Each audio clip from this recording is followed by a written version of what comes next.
প্রতি বছর শ্রাবণ মাসে পালিত হয় ঝুলন যাত্রা, যেখানে ভগবান শ্রীকৃষ্ণ ও দেবী রাধাকে সুসজ্জিতভাবে দোলনায় বসানো হয়। ঝুলন যাত্রা উৎসব দক্ষিণ জেলার সাবরুমে হয়ে আসছে।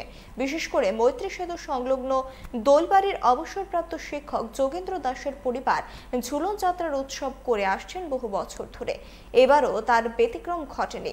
বংশানুক্রমিকভাবে তারা এই উৎসবের আয়োজন করে আসছেন।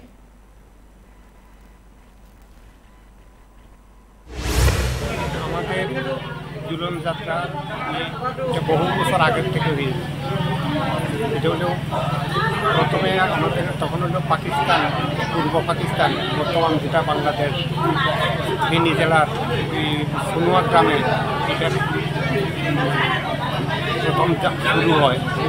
ওইখানে বহু বছর আমার ঠাকুরদাদা রামদেয়াল দাস ওইখানে এই পূজা আরম্ভ করছেন। এখানে আমি অনেক বছর করার পরে তারপরে আমার পিতামহ শরৎচন্দ্র দাস এখানে অনেক বছর পূজা করার পর উনি ইন্ডিয়াতে আসে।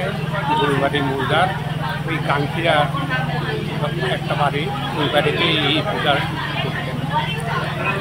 এরপরে পিতামহ মারা যাওয়ার পরে পিতা এই পূজা করতেন। এখানে অনেক বছর পিতা থাকতে উনি আবার বাড়ির স্থানান্তরিত বেড়ে আসে। তখন বর্তমানে যেখানে অনুষ্ঠান চলছে ওইখানে বাড়ি করে ওইখানে